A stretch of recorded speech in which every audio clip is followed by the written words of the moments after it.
Well, folks, there are an endless number of gimmicks that professional wrestlers have been given that they haven't exactly embraced. The Rooster and the Shockmaster come to mind, but no one was ever more suited to be the Patriot than Del Wilkes, and he joins us now here on Prime Time. Hey, Del, how are you? I'm doing good, Sean. How are you? I'm fantastic. You know, I really mean that because I know you grew up in Columbia, South Carolina, and really just an awesome place, and you were born in the very early 60s. And what a great time in America, a very turbulent time in America. But as far as our patriotism and being Americans, it was a great time. What do you remember of growing up? And was that a big instilled in your life early about being, in a sense, a patriot? Yeah, I, born in 61. Yeah. And living through the 60s, which I think we would all agree was one of the more turbulent. I mean, yes. So much was going on in the 60s with civil rights and voting rights and women's rights, and of course the Vietnam War and the assassination of President Kennedy, later his brother Robert Kennedy, and Dr. King. And it was just so much going on. And it was, I do remember quite a bit of that, even though I was a youngster at the time.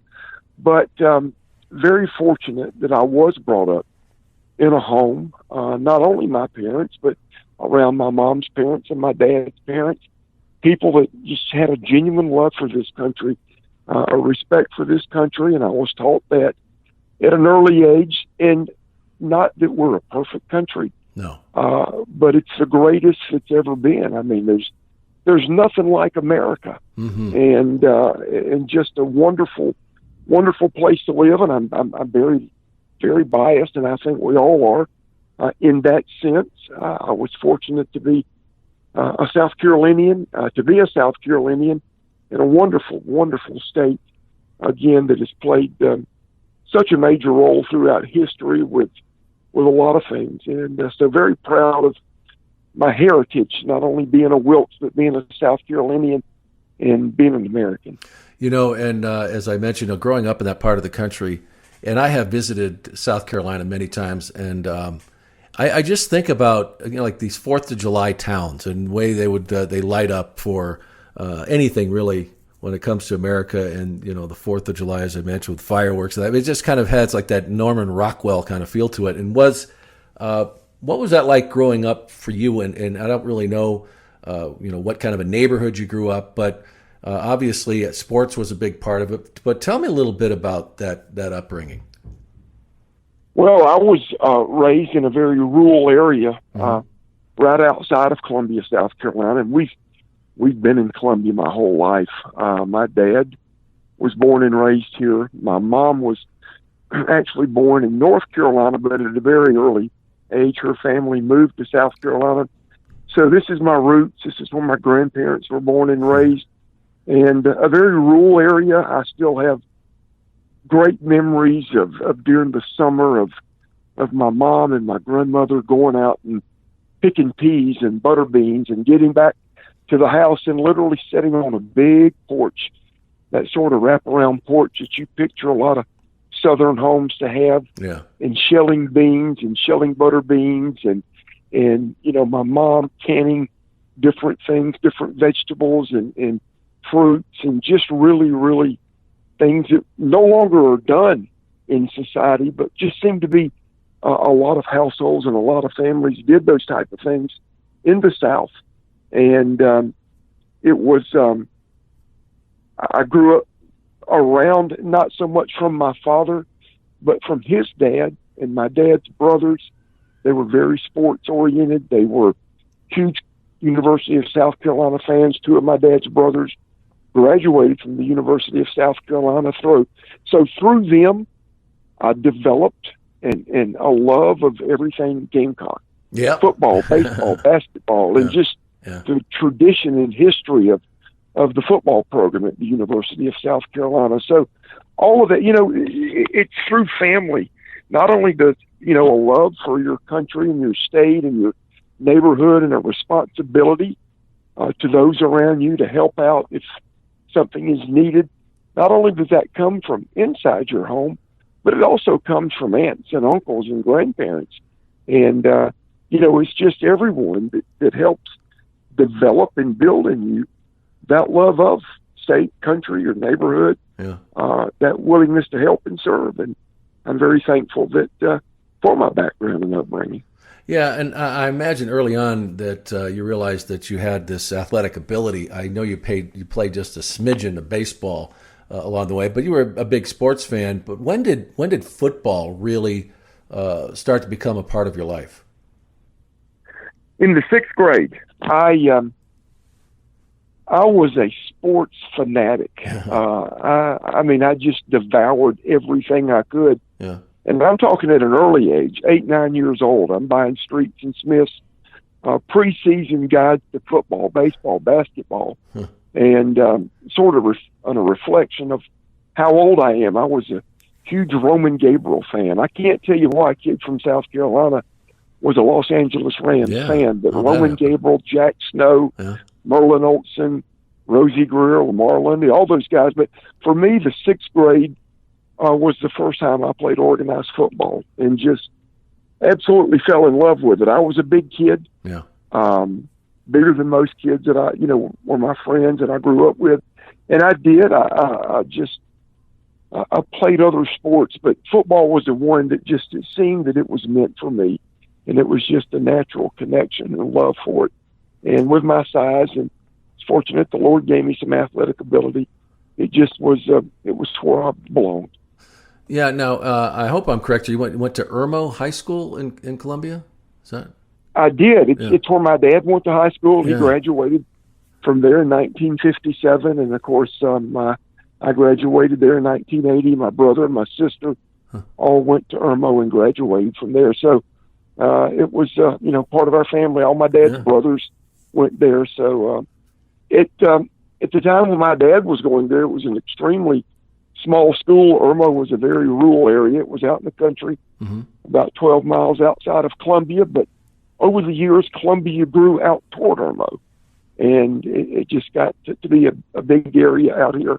And it went from an extremely small school when my dad was there to when in 1980 I graduated, it was the largest high school in the state of South Carolina. Wow. And the reason I bring that up is that, organized sports is just such a wonderful part of a kid's life if they can be a part of it. And not everyone is interested in it, but those that do. And it really helps shape your life as you go forward, and especially with the tradition you've got going. You've got family that have been in the same place. You're at this high school. So how did all that shape you, not just as an athlete, because you know how great an athlete you became, but just as a person? Well, it does so in so many ways. Yeah. Number one, you learn and develop a sense of appreciation for friendships. And developing those friendships. I think one thing about any sports team, no matter what sport it is, but football, and especially with the position I played, offensive line, you learn that units are built through a friendship, a tightness, a bond of not wanting to let those around you down. You want to be dependable. You want to be one that they can depend on. They look to you and depend on you and, need you. And as a group, an offensive line, I don't think there's any other group in any form of sports that is more dependent on each other than that.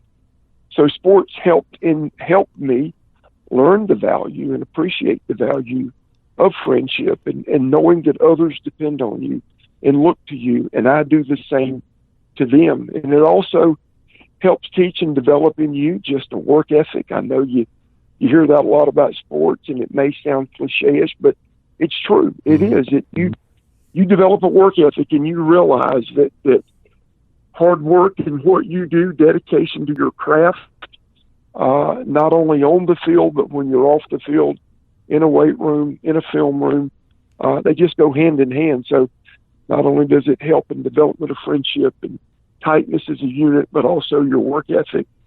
And also, too, and you hear it from so many athletes, but again, it's true, just things aren't always going to go your way. Things aren't always going to be easy. They're going to be tough.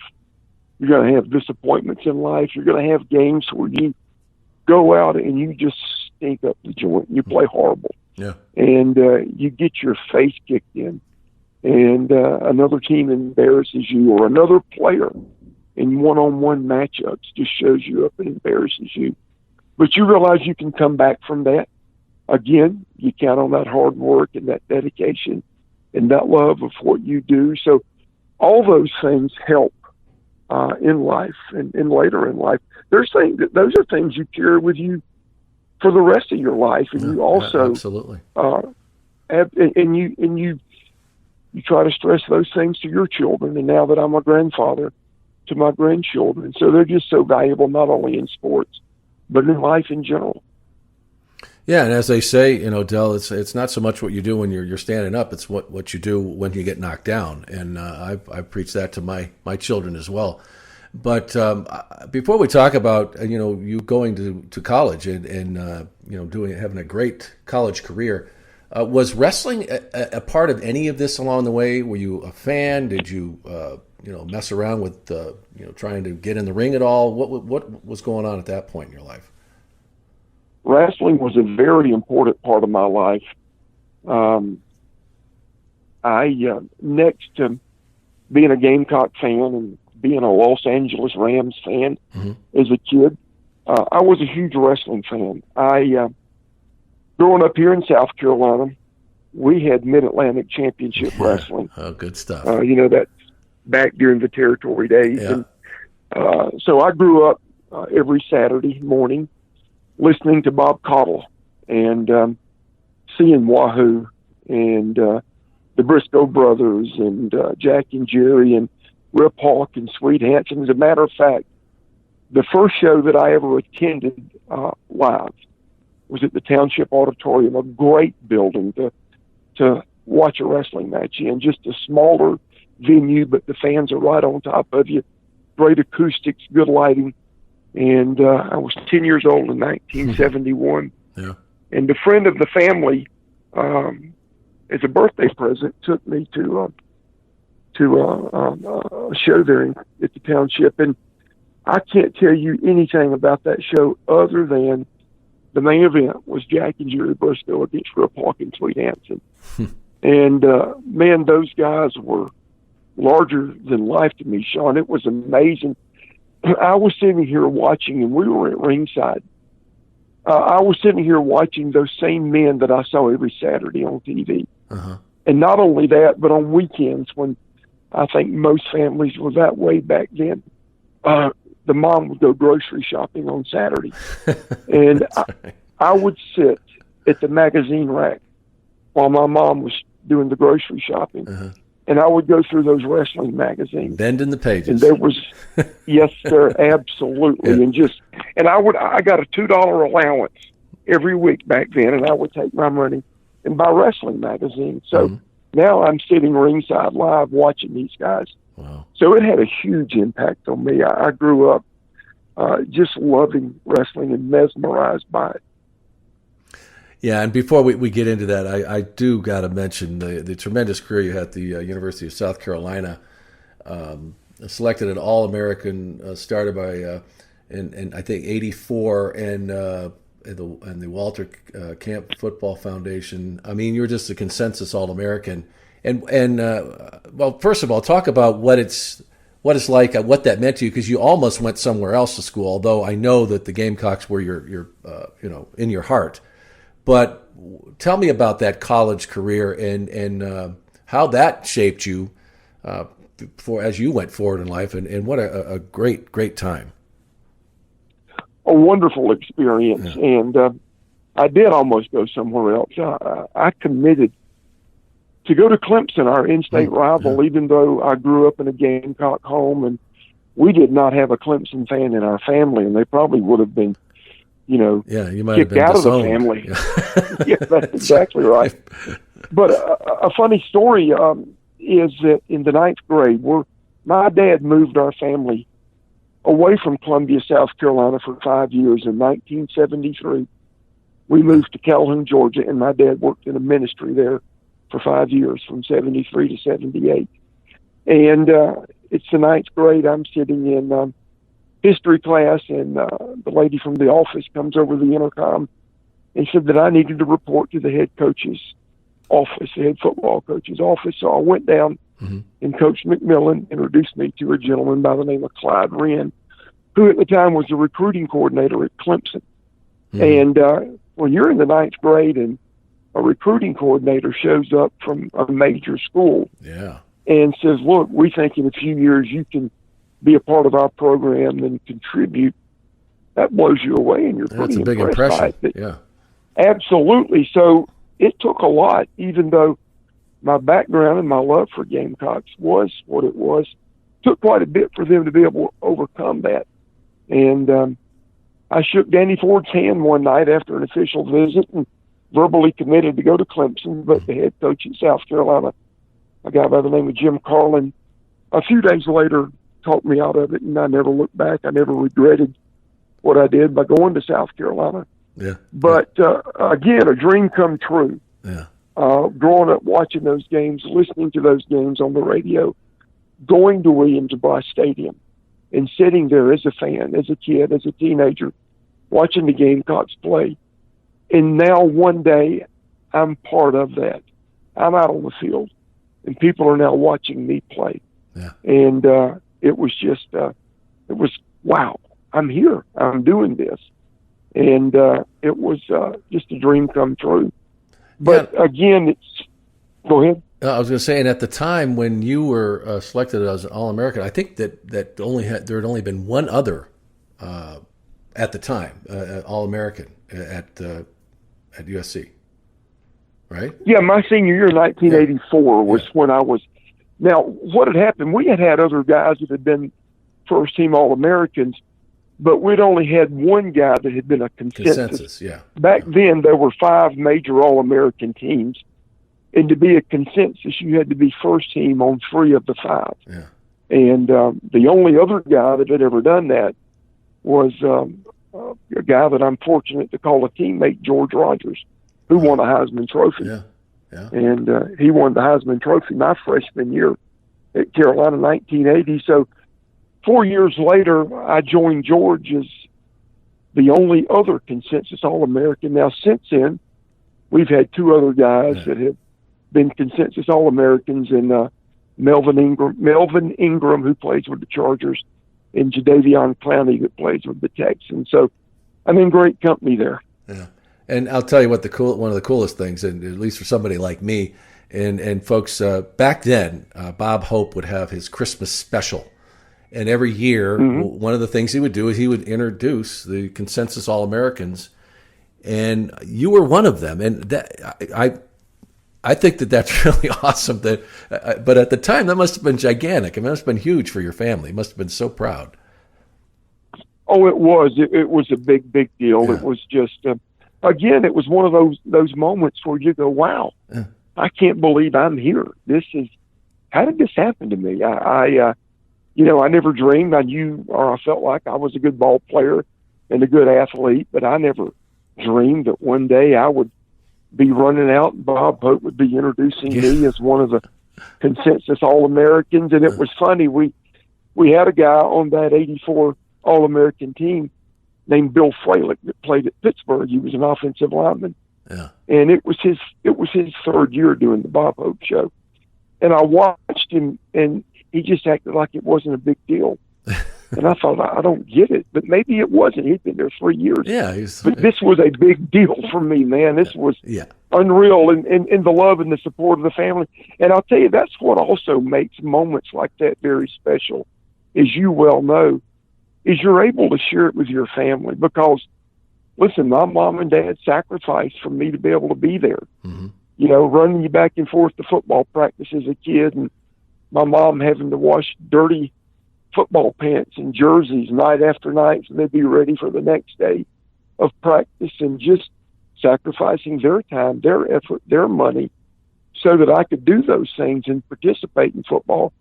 And now they're getting to enjoy the benefits as well, and to know how proud my dad was around his buddies and my mom was around her friends, that their son was, being able to go through these things and enjoy these things and watch him on the Bob Hope show. So it's very special to be able to share it with those you love, Yeah, and I imagine at the time when you carried on that tradition for the family, and I'm sure it goes on through today. But was the NFL? I mean, did you think, okay, this is just what I'm going to do? I'm going to move on to the NFL and have a lengthy career there. And what derailed it? Well, that was my plans. Yeah. Naturally, any guy that plays college football, you feel like that if you can get a shot at the next level, that you can play there. And I certainly felt like I could. Unfortunately, those that make the decisions didn't agree with me. They didn't see it the same way. But I signed with the Falcons. I went undrafted, and I signed with the Falcons as a free agent. I was a little surprised that I went undrafted. I really didn't.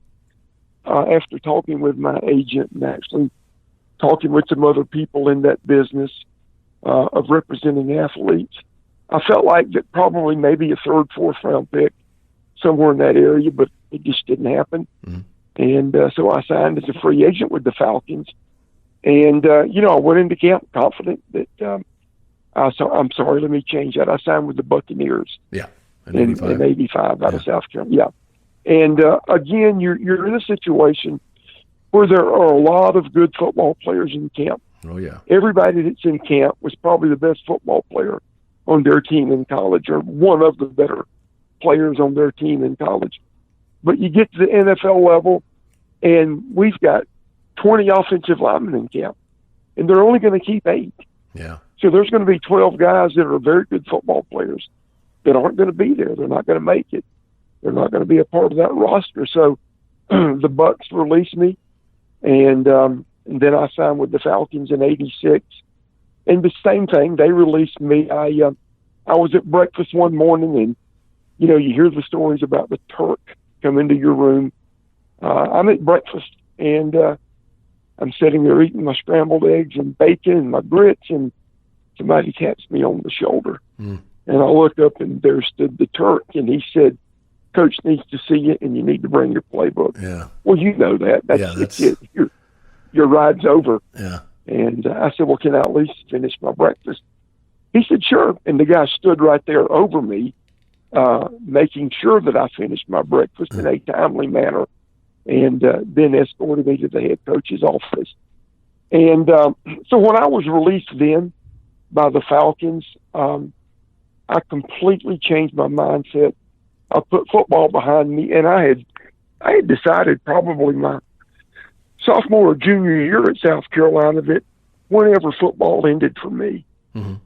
That I was going to pursue a career in pro wrestling. I just didn't know football would end that quick. Yeah.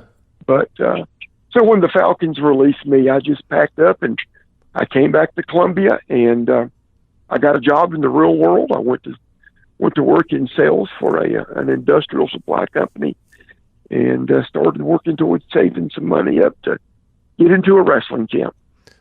And that is a great point there you made about. I mean, some people, they'd spend their whole life, and you see this a lot of very successful athletes, and when they go on beyond college, and let's say they get a year even or 2 years in the professional ranks, they're destroyed when it ends. But yep. As we talked about before, you had been raised to get back up. Things happen. You mentioned how you don't win all the time. So was there a period where you said, "Oh man, what am I going to do?" Or were you word down about it, or you just said, "Okay, this is what's next, and now I got to start working my way towards that goal"? Well, obviously, I was extremely disappointed. Yeah. And you're let down. You're hurt. I've been playing this game since the 6th grade, like we mentioned earlier, and now every year I played 6th, 7th, 8th grade, all the way through. I was the best football player on every team mm-hmm. that I ever played on, even in college. We talk about all the great awards I got in 1984, consensus All-American and first team All-American on this team, that team. But the one that meant the most to me and always will was the fact that in 1984, my teammates voted me their captain, and my coaches voted me the most valuable player on that team. Yeah. That meant more to me than any national award I could win. So you're used to being the top guy at every level. And now I'm having a head coach look me in the eye and tell me, hey, you're just not good enough to make our team. Yeah, wow. And it hurts. That's a slap upside the face and a kick in the gut. So for probably a couple of days, it was tough to deal with and get over it. But I realized you got to get over it. It's over. It's done. And now let's change our mindset. Let's start working toward the next goal. I'm a young guy. Man, I got a lot in front of me. And then you start, or at least I did, started getting that excitement about the next step. And for me, that was pro wrestling. Yeah. And so what was the plan? Did you have a school in mind? Did someone approach you? I mean, how did that all take place after that and you getting trained?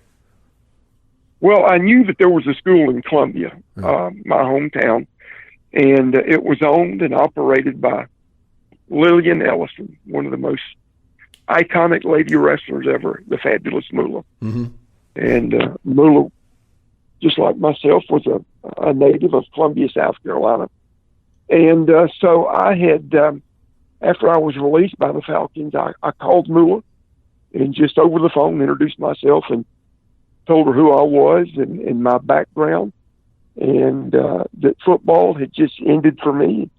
I wanted to come out and talk with her about her camp and taking the necessary steps to get my career started in professional wrestling, or at least the attempt to have a career. So we set up a time and date to get together, and I went out and I sat down with Moolah, and it was interesting. I loved Moolah, and getting to know Moolah in person.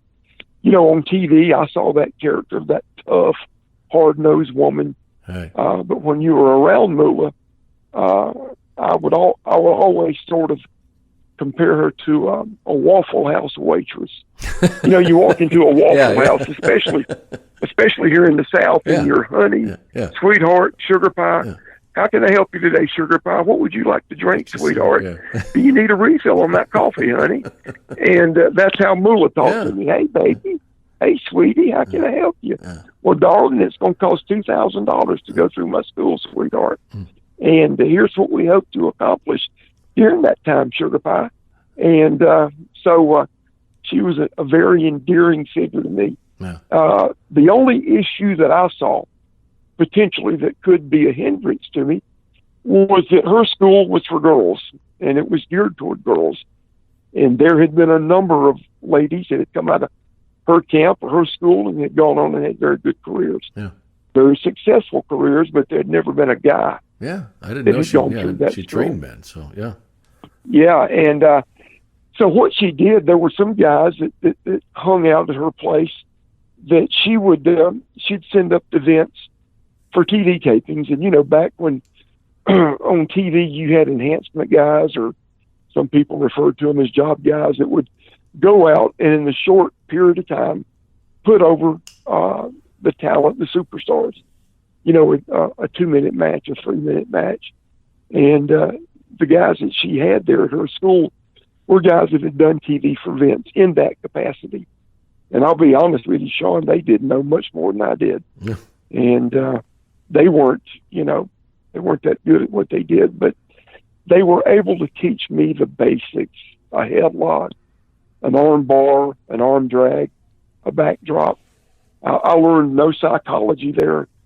They didn't have a clue what psychology was, but I did learn the basics, the physical basics, and was able to go from there. But it was quite an experience, I'll tell you that. Yeah, I can't imagine. That must have been something, because Moolah, what an interesting woman over the years, and what she did in professional wrestling. And I didn't know that men ever went through that camp. So that's pretty interesting. So when did you actually start working? And was it one of those situations where you learned on the job? So how did that all come about? Yeah, I did learn on the job, and I learned from watching, from listening. And I'll tell you what was really, really sort of a turning point, or one of many turning points in my career. And one of the things that really helped me, and I'm so thankful that it happened, is that she ran a show here in Columbia It was literally a building where it was a bingo hall that had closed up, and they no longer had bingo there. And so she ran a couple of shows there. And on the very first one she ran, she had Wahoo booked, Wahoo McDaniel. And Wahoo was working for Vern Gagne at the time, and had an apartment up in Minneapolis, but he still had his permanent home in Charlotte. And he was home for a few weeks there in Charlotte, and Moolah booked him on this particular show. And I met Wahoo that night, and we just hit it off. And I think it was probably that background that we had in football. That thing football. Yeah. And he really just took a liking to me. And he told me that when he got back to Minneapolis, he was going to talk to Vern and Greg and bring my name up to him. And he did. And he was Wahoo when he was home in Charlotte, because there were times back then where Vern, the AWA at that time was just, dude, they were struggling to stay alive. Yeah. They were hurting, and it wasn't the mighty company that it had once been. So they would have long periods of time, 3, 4, 5, 6 weeks, they would shut down and not do anything. So Wahoo would come back to Charlotte, and he would work a lot of the independent shows in North Carolina and South Carolina. And so he made sure that wherever he got booked and worked, that I got booked and worked. And so I spent countless hours on the road with him, working these independent shows and just picking his brain and just trying to absorb as much as I could from Wahoo. Yeah. And so I probably learned way more from Wahoo than I ever did at Moolah School. Yeah, well, that was your university with him. It was. The traveling in the cars, as they always say. So I don't know. I think, what are we talking about, 88 at this point? Where are we in your... That's correct. Yeah. Yeah. And with the AWA, the WWF is really starting to roar here. I mean, it has roared. And we see these territories kind of going down one by one. But it was a good opportunity for you. I mean, there were a lot of places to work. And then how did you end up with global wrestling? Is that where it really kind of took off for you? Or when did you think that you really started to feel like a professional wrestler? Well, I was fortunate in that while Vern, while the AWA was just struggling to stay afloat and to try to be relevant in the wrestling world, they at least were on ESPN. They had that TV contract with the ESPN. And so they were on 5 days a week, Monday through Friday, from 4 to 5 o'clock Eastern time. And I was doing a character called the Trooper. And so I was at least exposed to a national TV audience. And that's basically all Vern was doing at the time, were the TV tapings. Now, every now and then would run a spot show or two here and there. And but for the most part, it was just TVs. So I had a lot of time in between the TV tapings to, again, work these independent shows with Wahoo. But when the AWA finally went belly up, there was this talk in the rumblings about this new company. And they were going to be called the Global Wrestling Federation. And there was just, I don't know if the guy existed or if he was just a mythical figure, but there was this Nigerian businessman that had $30 million that he was going to dump into this new company, the Global Wrestling Federation. And they were going to try to go head-to-head with Vince and Turner and be a viable third option for the wrestling fans. And it just you kept hearing all these things that were supposed to happen, and they just weren't materializing. It just wasn't happening. And it turned out that this guy with $30 million from Nigeria didn't have the $30 million. And whether it was a hoax or he just lied, I don't know. But eventually this thing started coming together once they got another financial backer. And so Joe Pedicino was the one that originally reached out to me about Global, along with Bill Eadie. And we finally set a date, or they did, for their very first TV taping in Dallas, Texas, at the Sportatorium. And so the FedEx guy shows up at my house one day with a ticket, and I'm flying to Dallas, and I had been told to bring my trooper gear. I didn't know anything different. And your tickets with you too, right? And my tickets and my plastic badges, and absolutely, I had to. I would always write my opponent a ticket. I love that. That was good. And leave it on their forehead. After that cheesy finish called the pinch, the big pinch. That's where I would put pressure on the traps of my opponents. I would come from behind them and just squeeze the life out of their traps until they passed out. I didn't realize you could pass out from blood loss to your traps, but well, they did, and I would leave a ticket on. You applied it in a certain way that made it happen. That's right. Yeah. I knew how to do it, and while others didn't. But anyway, I fly out to Dallas, and I'm fully expecting that I'm going to be working as the trooper, and all the talent. We all stayed at the same motel. It was the Roadway Inn. We were about 10 minutes from the sportatorium. Yeah. And I got a call from, I think it was Bonnie Blackstone, Joe's wife. And she said, we need you to walk over to our room. We want to talk with you. We got Bill Eady in here, and it's me and Joe, and we have an idea that we want to run by you. So I walked over to Bonnie and Joe's room, and I walk in, and there's Bill, and they start laying out this idea to me about a patriotic character called the Patriot. And the timing was good. We, it was the early 90s, and we had been involved in, Operation Desert Storm to liberate Kuwait, where Iraq had gone in and occupied Kuwait. And so patriotism was at a very high level. And they start laying out the idea, and Bonnie pulls out this paper grocery bag, and she unfolds it, and she reaches in, and she pulls out a red, white, and blue mask, and red, white, and blue tights, and red, white, and blue trunks. And I said, wow, I like it. Got you right away. Sounds good to me. And you were excited about working in the mask too? Well, when I started working for Moolah, the first character I did, I was under the mask, the first gimmick.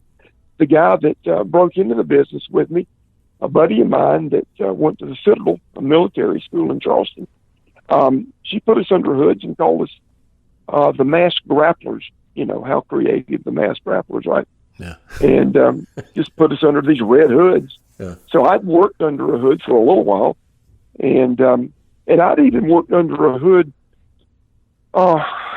in Mid-South for Lawler and Jarrett. They had put Scott Steiner and I together as a tag team called the Wrestling Machines. And it was short-lived, but Scott and I wore white masks with white tights. And for a few months, we ran around as the Wrestling Machines. So I'd worked under a hood before, so that didn't in any way intimidate me or give me any reason for concern. The one thing that bothered me and concerned me greatly, and I made my feelings known, is she opened up a second brown paper bag, and she pulled out this smokestack hat, like one of those Abe Lincoln hats. Yeah. And it was red, white, and blue. It looked like one of those Dr. Seuss hat and hat. Yeah. It was hideous. And I said, listen, I'm all in, but I promise you one thing, I'm not wearing the hat. Yeah, no way, I'm out. And, okay, no problem. But so literally just a few hours before the very first show for Global, before the very first TV taping ever, they hit me with this idea of this character. And I liked it. And I felt honored that they thought that I was the guy that could pull it off. And that night at the Sportatorium, when the wrestling fans saw it for the first time, Sean, we had an unbelievable reaction. Yeah. And I knew then that we were on to something pretty good. And I'll tell you another reason, too, that I felt it was the right thing for me. I think with a lot of guys, your character in some way is an extension of you. And you've got to believe in that character. You've got to feel comfortable with that character. And I'm not the only patriotic guy that's ever lived. But it was an easy thing for me to do. Yeah. Very easy. It felt very familiar. and very comfortable. Well, it's like Sergeant Slaughter. I mean, he's a former drill sergeant, and he has lived that character even before he got there. So, yeah, you're right, and that's exactly probably why it right. didn't work with Lex Luger. They tried that, and it just wasn't right for him. It was a great. I mean, you pitch that gimmick, you're like, wow, that's awesome, but it just didn't work. But you certainly lived it, and as the global may not be, the greatest memories for you, but you got a gimmick. You became the Patriot that you carried on through your career, and you got to leave with it, which is really awesome. A couple of opportunities with the WWF at the time. How did those come about, and were they just basically tryouts, and you went off to do other things right beyond that? Well, it was, I guess it was a combination of a tryout and then one of the other opportunities presented itself was, Rick Martel had got hurt and was injured and they had to pull him off the road for a while. Yeah. So, I'd already been up for a tryout and worked a dark match for Vince and had cut some promos and, where they could see that as well. And then I get a call from, I guess it was Pat Patterson. I can't remember who it was. But anyway, I got a call and said, look, Martel's hurt. Yeah. Vince likes what he's seen from you. And he wants you to come up and go out on the road for a few weeks until Rick's back. And he said, who knows? It could turn into something long term. But are you up for it? And I said, absolutely. And so I did, but and it was an opportunity then to go to work for Vince, but I had just started working for Baba in All Japan. Yeah. And, as well as I do that at one time, and I don't know if it's still that way within the business, but at one time, if Inoki or Baba wanted you to work, that was quite an honor. Mm-hmm. And, quite a feather in your cap that either one of those two men thought that you were good enough to fit into their company and be a part of their company. And so I had worked for Baba on one tour when I was the trooper, and it just didn't go very well. I just wasn't prepared for that type of work, that style of work, the type of matches they had. And I thought I'll never get another opportunity, but I did. And, like anything else in life, any occupation, the more you do it, the better you get. The more experience, the better you get, the more comfortable you become. Yeah. And I had just had more ring time under my belt, and it just got more experienced and felt more comfortable and confident in what I was doing. And I think it showed, and my ring work got better, and character development had gotten better. And so things were smoking pretty good with the Patriot. And Baba presents to me an opportunity to go back and do one tour. And 3 nights into that tour, it was a May-June tour, lasted 3 weeks, but 3 nights into it, Baba pulled me aside and said, look, I want you full time. And so I knew that I wasn't going to pass up that opportunity. And I just told Vince, when it was presented to me, the opportunity to work for him, that I just felt like at that particular time, I had obligated myself to Mr. Baba. And while Baba never signed the contract, everything was done on a handshake. Mm-hmm. I had shook his hand and I'd given him my word, that I was a part of that company and a permanent part of that company. So I just didn't feel right at the time that, the WWF was the place I needed to be. I wanted to work for Baba in All Japan. Yeah, and educate us a little bit about wrestling in Japan. It's a very different place to be as far as how the crowds are, and then also how they work. And because a lot of times in these matches here, you call them in there, and the finish. It's much different over there, and then and they work a little tight, I think, as you say. So educate us a little bit about what the experience is like to work over there.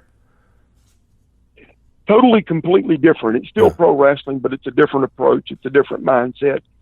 It's a different way of doing business, and it worked very well for Baba. In the 80s and 90s, there wasn't a hotter company on the planet than All Japan. And sellouts everywhere we went, just crazy crowds, TV ratings through the roof, and an unbelievable roster of talent. But the way Baba did things is there was no heel or babyface. Every night you went to the ring and there was a 1, 2, 3. Somebody got their hand raised. There were clean finishes. There were no screw jobs. There were no outside interferences. There were no double count outs or double DQs, any of that. There was a winner and a loser. Clean finishes. The matches were longer. Man, I've had finishes that lasted 15 or 20 minutes. It was just done differently. Our TV show came on every Sunday night for an hour and broadcast all over Japan. But it was all matches. There were no promos. There were no interviews. There was none of that. There were no valets. There were no managers. It was just 2 wrestlers in a ring with a referee, or 4 wrestlers in a ring with a referee, or 6 wrestlers in a ring with a referee. 6-mans were a big deal for All Japan at the time. And it was strictly about what went on in that ring. So therefore, you don't have the so-called entertainment side of it with managers and promos and things like that. It's all about what goes on in that ring. So the believability of what happens in that ring becomes very important. Therefore, it tends to be a more stiff style, a little bit more snug. And I enjoyed it. I liked that. Being a football player. I've been a football player, an offensive lineman, and every snap there's contact. So it didn't bother me to get jacked upside the head with a Misawa forearm every now and then, or a Kawada spin kick. And but it was just a different way of doing business, and it worked wonderfully for Mr. Baba. And I'll tell you, Sean, people always ask me about the highlight of my career. You know, you and Buff Bagwell were in WCW. You guys were tag team champs twice, or, you know, the North American heavyweight champion global, or wrestling Bret Hart for the belt in the WWF. What was the highlight of your career? And I think most people, probably rightfully so, think that it would be the WWF, but the highlight of my career was working in Japan and working for Baba and working in All Japan. Let me just give you sort of an idea of the kind of talent I'm working with. On the American bus, night after night, I'm riding with Terry Gordy, Steve Williams, Stan Hansen, Doug Furness, Danny Crawford, the Fantastics, my tag team partner, Jackie Fulton, Abdul the Butcher, Andre the Giant, Dory Funk. On the Japanese bus, you've got Baba, Jumbo Tsuruta, you've got Kobashi, you've got Misawa, you've got Kawada, you've got Taue, a young guy named Juan Akiyama. All of these guys who just became legends in the business. And just some of the greatest workers I've ever been around, and an unbelievable roster of talent. And every night you saw 4- and 5-star matches with just long, drawn-out finishes. It just, would just drive the fans crazy. 1-2 kick out, 1-2 kick out, 1-2 kick out. Just false finish after false finish, big move after big move. And just unbelievable reaction from the fan base. So business was great. I love working there. I worked with great people. I worked for an unbelievable promoter. And it was truly the highlight of my career. And those matches, though, were, like you said, they were long, and you had to memorize them because you got a language barrier for one, but that's just the way they did things. And how did you do that when they're, that long? Because it's move by move, and you have to have everything right in place. Oh, absolutely, and especially if it was TV. And it wasn't unusual at TV, to go out and work 30, 35, 40 minutes in a match. And you have to memorize everything from lock up, lock up, headlock, back into the ropes, clean break, lock up, grab an arm bar, arm drag, hip toss, everything, move by move. It's just memorized. And we used to laugh. It was funny. You could look around the locker room, and it probably looked like a scene from One Flew Over the Cuckoo's Nest, because you got a masked guy over here, and he's literally physically mimicking what he's got to do in the ring. So I'm throwing a clothesline, duck a clothesline. I'm taking my arms and my body, and I'm literally, just going through the match physically and trying to remember it. Then you got another guy over here that's with the guy he's going to work with, and they're walking through a match step by step, move by move.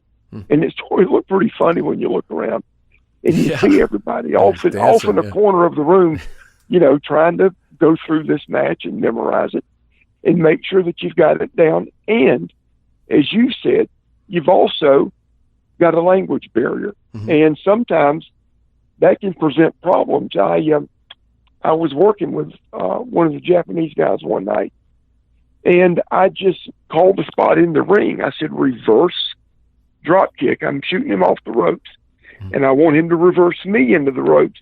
And when I come off, drop kick me. Well, he got the reverse part, but he forearmed me right across the nose. Oh, jeez. And it knocked me out. And, if you've ever been knocked out in the ring, it took me a few seconds to sort of come to. And as I'm coming to, I was running in one direction, but now I'm facing the other direction. I'm laying on my stomach, and you start thinking these crazy things. I could hear people yelling in the background. And I look down, and I realize I don't have a shirt on, which that's how I went to work every night. And I'm thinking, why am I in front of these people? And where's my shirt? What happened to my clothes? What the hell? And I'm bleeding. Yeah, I mean, what in the world's going on here? And I still don't know where I'm at. I try to stand up, and my legs give out on me. I've got the rubber legs, and I can't. I look like Tommy Hearns when Marvin Hagler was pounding him in those ferocious 3 rounds. Hearns was long and lanky, and those legs just wouldn't support him. Rubber. Yeah. And I probably looked the same way, like a newborn giraffe. I couldn't stand up. But finally, things started coming to, and I started putting the pieces of the puzzle back together. But that language barrier could present major problems at times. But, it was still a wonderful experience. And, you could literally have a match, a 45-minute match, and 15 minutes of it finish. And just countless false finishes. 1-2 barely kick out. 1-2 saves made. And it just, the fans would just go crazy. Yeah. It was wonderful. Yeah. Well, I want to talk to you about life on the road. Now, I know it well from when I worked with the WWF. And I didn't have to go to all the. I'd go to the usually to the TV tapings, but I knew what life was on the road for these guys, and it was unbelievable back then. House shows were everything. They had house shows, 6 or 7 days a week. They were doing double shots, and I know that schedule you had in Japan was brutal as well. And you have to have lived it to understand it. But folks, you're every day you're getting up. You've got to find a gym. You've got to eat. You've got to first you got to wake up, and you've probably been on the road anyway. And so there's very few along the way, and there are exceptions people who didn't use enhancement to help them, as far as and pills became a big part of it. So at what point for you did you start becoming dependent on them? Well, the usage started in a very, very innocent manner. I had got thrown out of the ring, or I think I did a move where I literally flipped myself out of the ring and landed on the floor and hit that concrete floor, and my elbow just immediately blew up. And it looked like a hanging fruit. My elbow did. It was just fluid built up on it. And I was having the fluid removed a couple of times a week. I'd go to a doctor, and finally the doctor just gave me the syringes. He said, look, man, you're going to have to remove this fluid every night yourself, or get somebody to help you. I had that much fluid built up night after night after night. Just sitting on an airplane and rubbing my elbow on an armrest after a 2-hour flight, that thing would swell up again. And it was extremely painful. I mean, just unbearable. And I'm from the South, man, and where if something hurts, the way you fix it is you get a goody powder. And you wash down the goody powder with a Coca-Cola or a Pepsi-Cola. Are you familiar with goody powders? No. Okay. It is basically aspirin in a powder form, or it's acetaminophen, Tylenol, Okay. All right. in a powder Goody powder. form. I hadn't heard it described as that before. Goody powder. Yeah. Okay. Yeah. And Richard Petty was the spokesman for goody powders. Okay. And in the South, they were a big deal. Yeah. But you got a headache, you got an arm ache, you got a backache, man, you just get you a couple of goody powders. You could buy them. They come 2 powders in a container or 6 powders in a container. And they're already in powder form, so you wash them down with a drink. 15, 20 minutes later, the pain starts going away. So I'm on the road. I'm in the WWF. This is the early 90s. This is when I was filling in for Martell. And I'm traveling with John Nord and Kurt Hennig. And Hennig makes a comment. I'll never forget it. It's etched into my memory. As long as I've got a memory, I'll remember this. I'm in the back seat of a rental car. John Nord's driving, Kurt Hennig sitting in the passenger seat. And he starts asking me about my elbow, Kurt did. He said, man, that thing looks nasty, dude. Yeah. He goes, it's got to be painful. I said, it's killing me. He says, well, what do you take for the pain? I said, I take goody powders.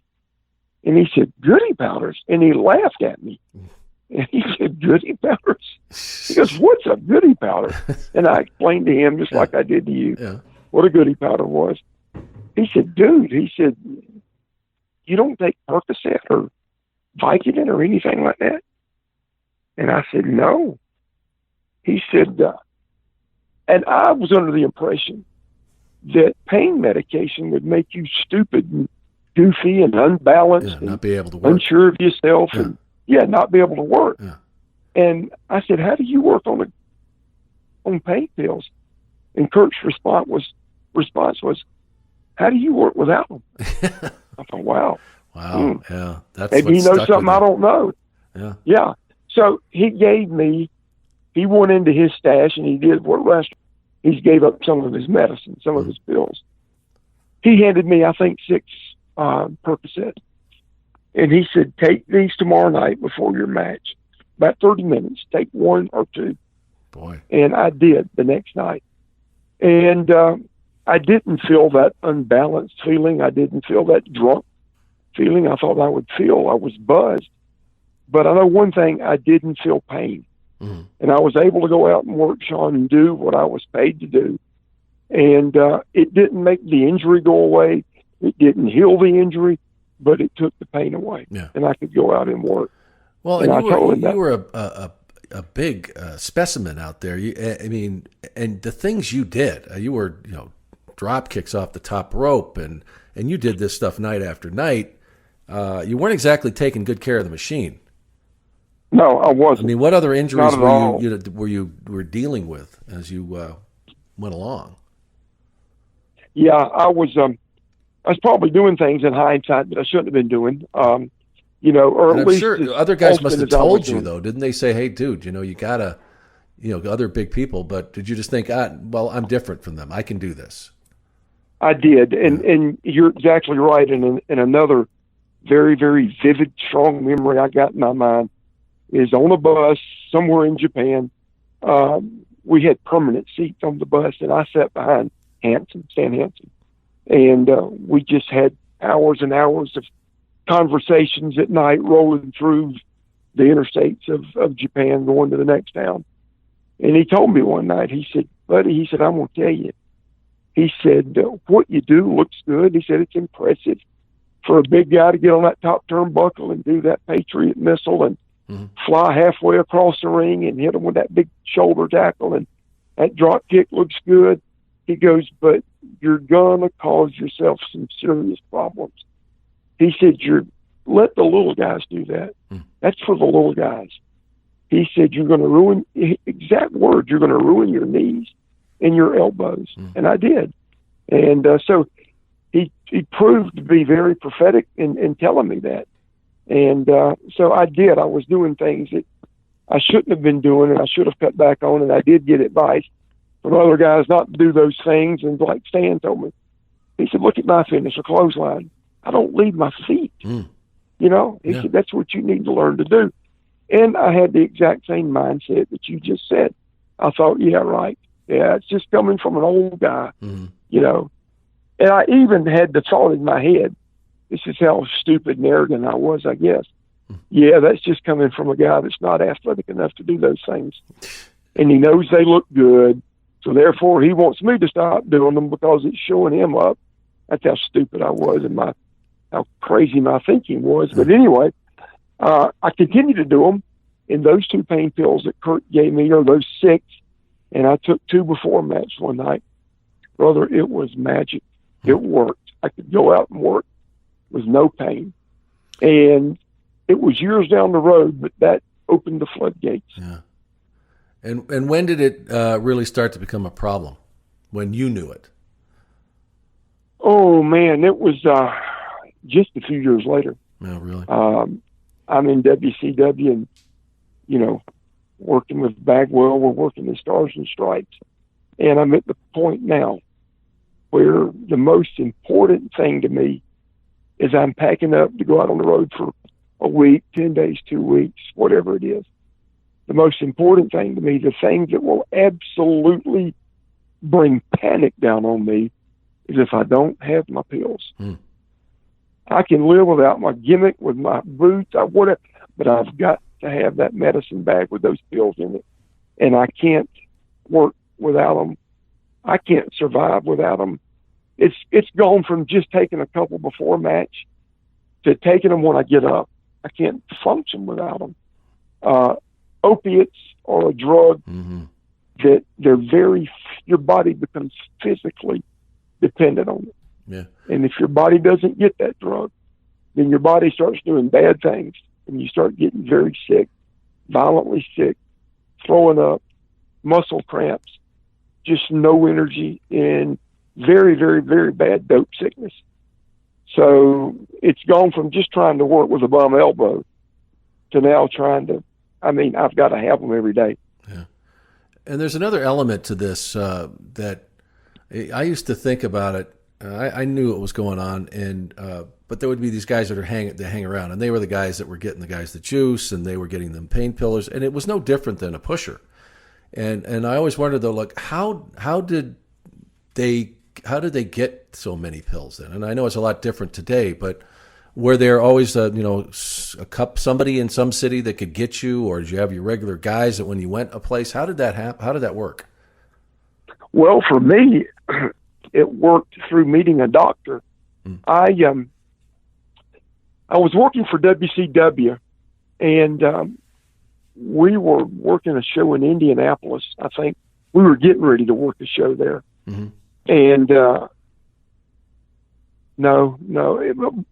here's how it happened. I heard one of the boys talking about a doctor in Indianapolis that would write the boys anything. He was a big wrestling mark, and he had his private practice as an MD there in Minneapolis. And the boys had just worked there. That's what it was. WCW had just worked there a couple of weeks before me signing on with them.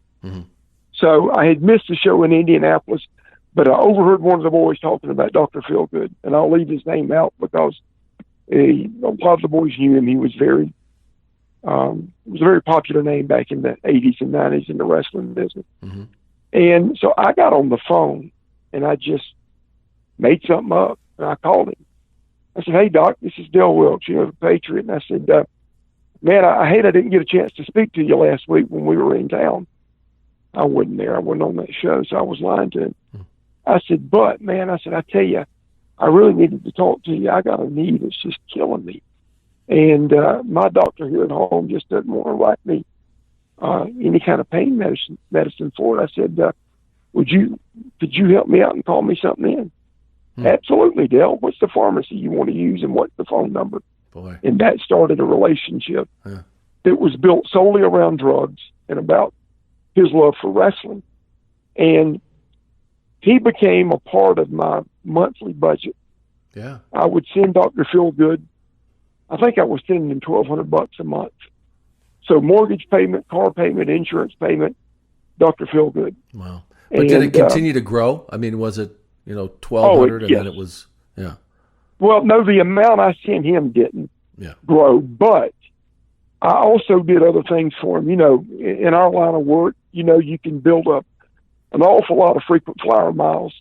And so I flew him and his wife all over the country. I would put them up, room and board, provide a rental car, gifts from Japan. So it was more than just money. It was things like that.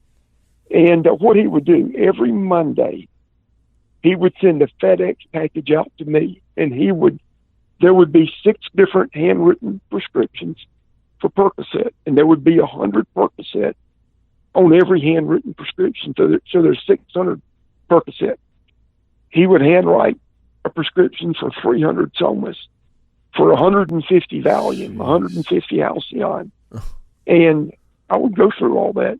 And how, the very next how week length on of Monday, time? How long did it take you to go through that many? I was doing 100 to 120 10 milligram Percocets every day.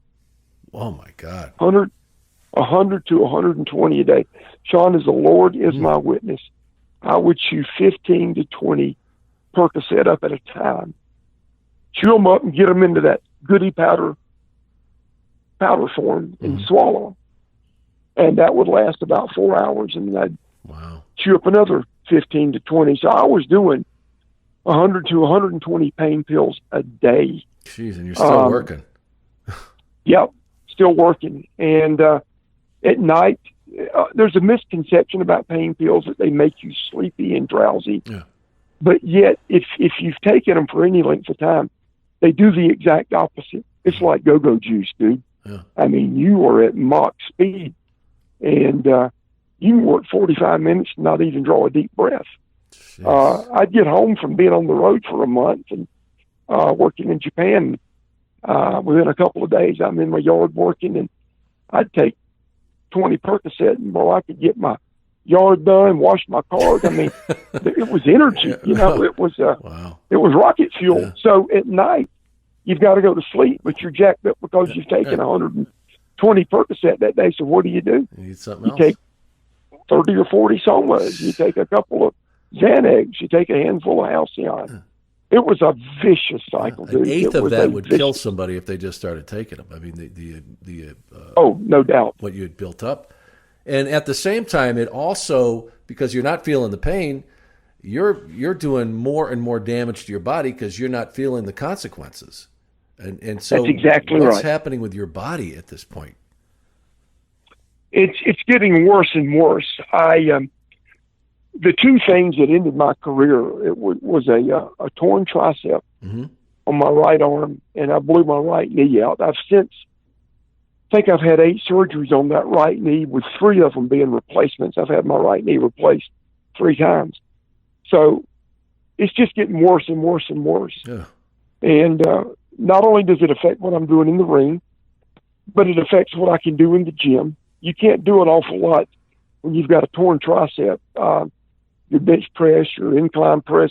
So your body starts reflecting the fact that you're not able to work out. So I'm getting smaller, losing mass. Yeah. When you work without a shirt, that look is very important.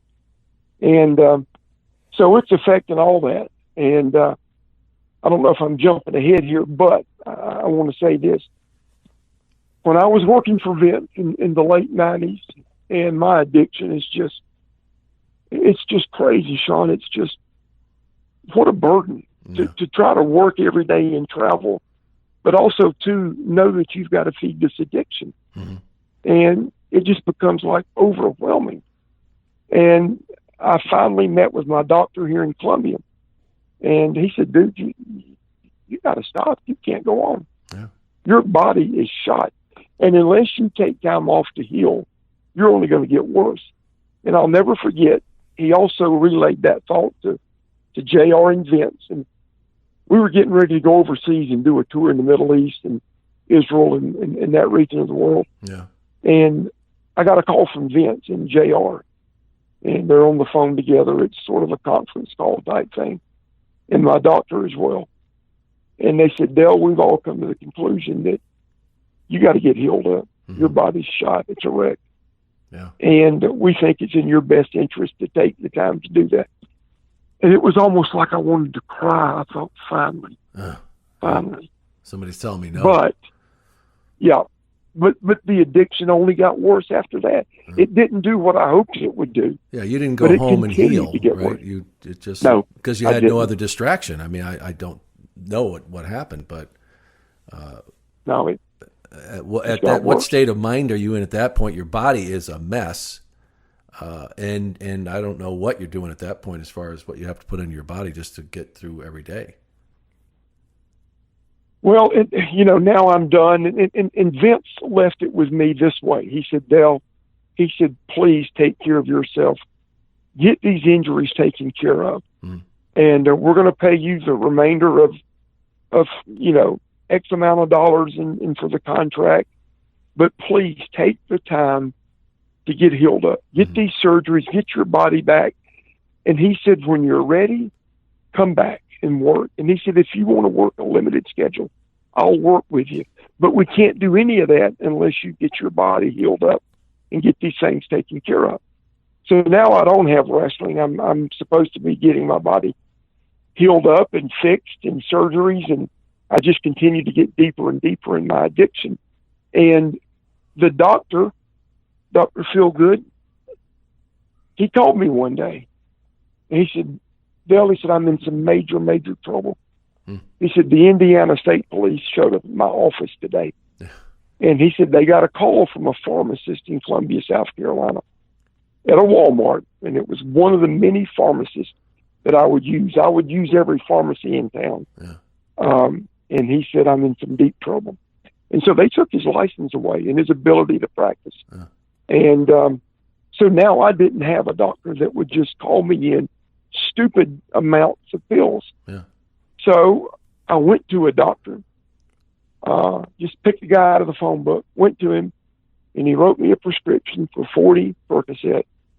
And I made a copy of that prescription, and it has all his information on his DEA number, which for a doctor is like his Social Security number. That's what identifies that doctor, and his name and all his pertinent information. And I became the doctor. I'll never forget the first time I called in a prescription. I thought I was going to throw up. I was so nervous. I really did. I thought I was going to puke. And I just ran through it time and time again, talking it out loud. Hey, this is Dr. blah, blah, blah, blah. I got a prescription for a patient. Patient's name is.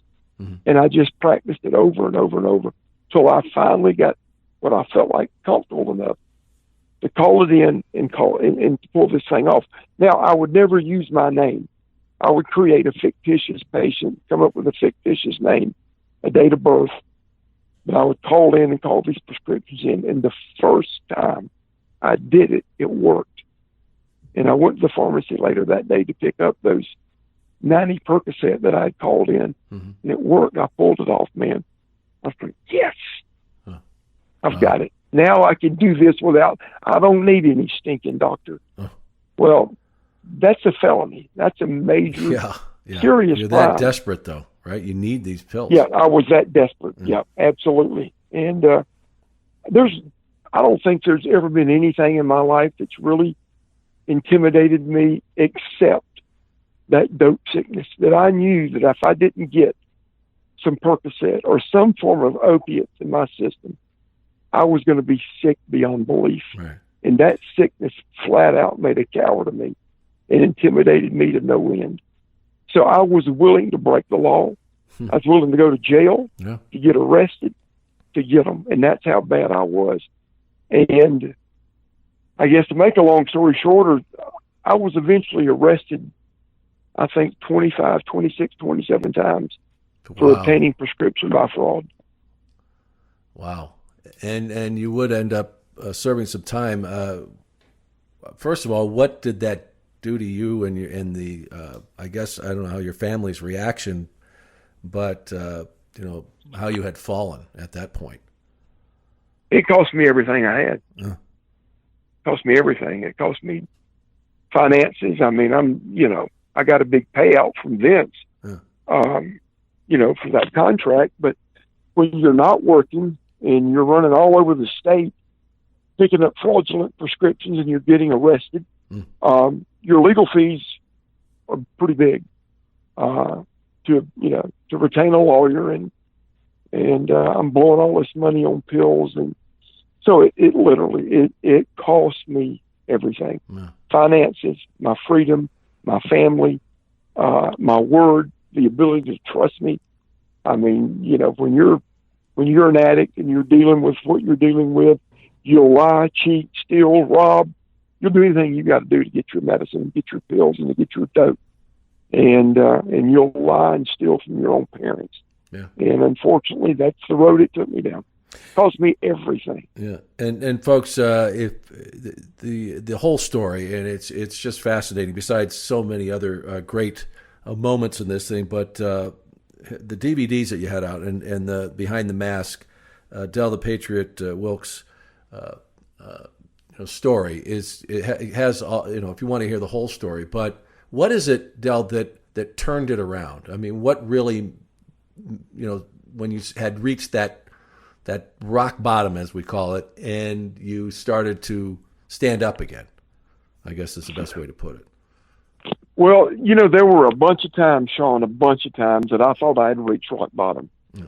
Boy, this is it. Lord, if you'll help me out of this one, I'll never do it again. I mean, prison must have been a pretty but you keep going past those rock bottoms. But eventually, the one that got me was when I stood before a judge. Mm-hmm. And I had been before this judge on several other occasions. Mm-hmm. He'd put me on probation or fined me or, intensified my probation. And finally, I think it was my fourth trip in front of him. Mm-hmm. He looked at me and he said, "Mr. Wilkes, I've done everything I can to help you." Mm-hmm. He said, "The last thing I wanted to do this morning when I got up was come into this courtroom and send you to prison." Mm-hmm. He goes, "But you, sir, have left me no choice. I sentenced you to 5 years in the South Carolina Department of Correction, suspended to 18 months. Mm-hmm. So I got an 18-month sentence, and I did almost a year of it in prison. And I've told this story many times. I've got a wonderful mother, a godly mom, a good, wonderful example of how a Christian should live their life, and just a wonderful, godly mom that's been a wonderful example for me and a great support and just a rock, solid rock for me." And she told me one day, and she was crying when she told me, and at the time I thought, how horrible of you to say that. She said, "I pray every day that they'll lock you up and put you in prison." She knew what I was doing. Mm-hmm. She said, "Because I would rather go visit you in a jail somewhere than to go put flowers on your headstone." Wow. And I said, "How can you say that to me? That's a horrible thing to say." But she was right, and it did. It took prison. It took me getting locked up and finally being able to get clean and start thinking straight again, Sean. And I realized, okay, I'm going to get out of this prison in about a year, 11 months from now. And what am I going to do?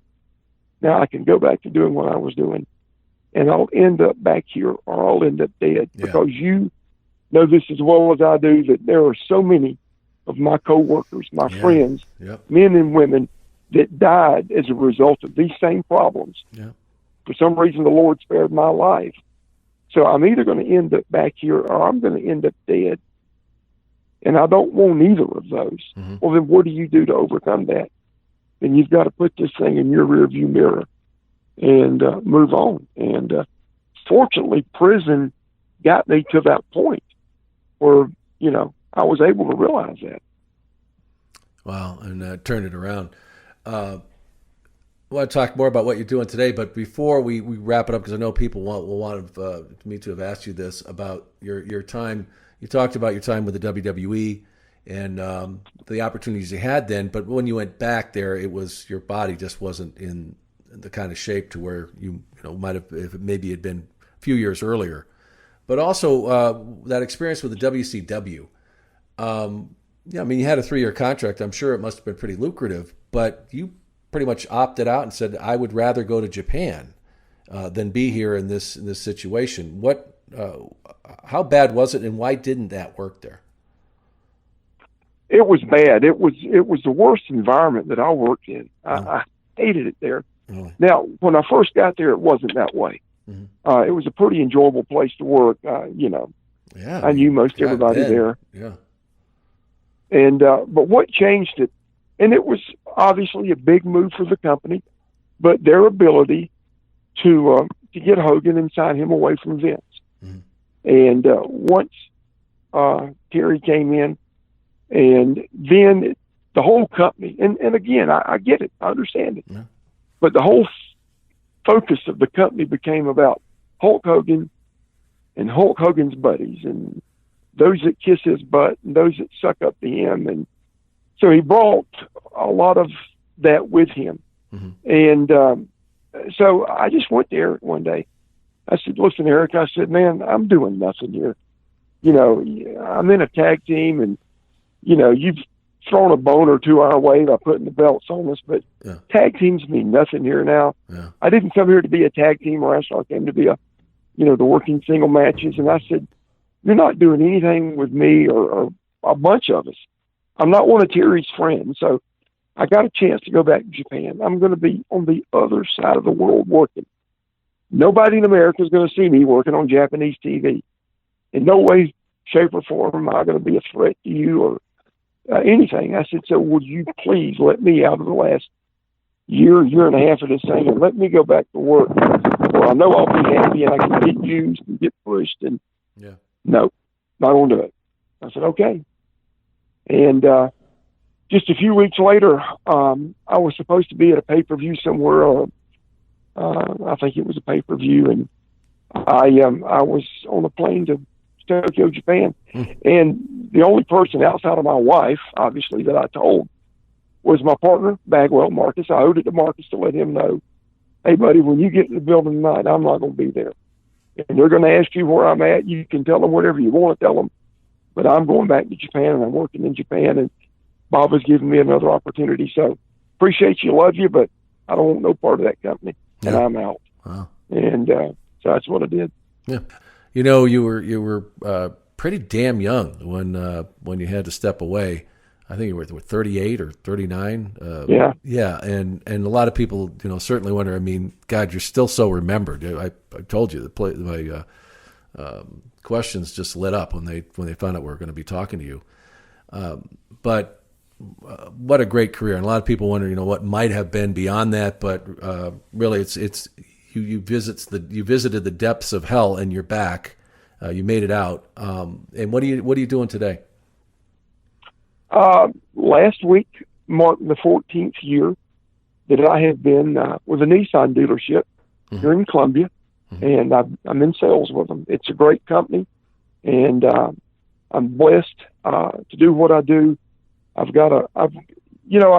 Being from Columbia and having played high school ball here and a very well-known high school player, then to go on to play at the university and, one of the more decorated players that's ever played there. It opens a lot of doors for me, and it gives me access to a tremendous opportunity, customers. And so I've created a great customer base there that name recognition has played such a vital role. And so I love it. I enjoy what I do. I'm a regular guy. I've got 3 wonderful children. I've got 2 granddaughters. Man, life couldn't be any better. I tell you, just this deal about being a grandparent, bro, there's nothing like it. It's one of the greatest experiences I've ever had. Being Abigail and Garnet's papa is just probably one of the greatest titles I've ever had. Being papa. That's I awesome. love it. And you still got your Gamecocks. I'm sure you follow them pretty closely, huh?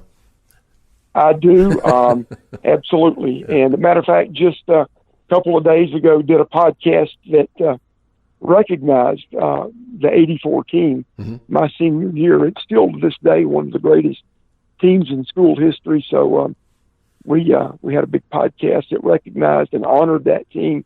So yeah, it's good. It's I still love the Gamecocks and college football, and we're not that far from kickoff, and I can't wait. I know it's starting up again. Yes, sir. Can folks still get the DVD at the the patriotwilkes.com behind the mask? Is that because it's really, folks, if you want to hear the whole story, you got to sit down and watch it. I think it's about 3 hours long, right, Del? Yeah, it's 3 discs. It's actually All 3 discs total are 7 hours. Wow. Now, Yeah. one of the discs is nothing but matches. Right. And then the other 2 discs tell my story from birth to where we're at today, the good, the bad, the ugly, everything in between, my wrestling career, my football career, my family, and they can get it at www.del, and that's DEL, DelThePatriotWilkes.com, and they can get the DVD there. They can also get pictures and masks and T-shirts and all sorts of merchandise, and we'll autograph them and send them back to you. Yeah, and I know you're also pretty savvy on the social media. Still have the Twitter and Facebook? Where can they reach you there? Facebook, Del Wilkes, and then there's another Facebook page, Del the Patriot Wilkes. And on Twitter, all caps, Del Wilkes, at Del Wilkes, DELWILKES. Yeah. Well, Del, this has been an absolute pleasure. I really enjoyed this conversation. And that's one thing I love about the podcast is so many people we bring on. It's not just about professional wrestling. It's about inspiration. And there are people that have struggled and get up every time. And I hope that is the message that people continue to get from this podcast. And you certainly are a great example of that. Well, I appreciate it, Sean. And I thank you very much for allowing me to come on the podcast and share my story. I appreciate it very much.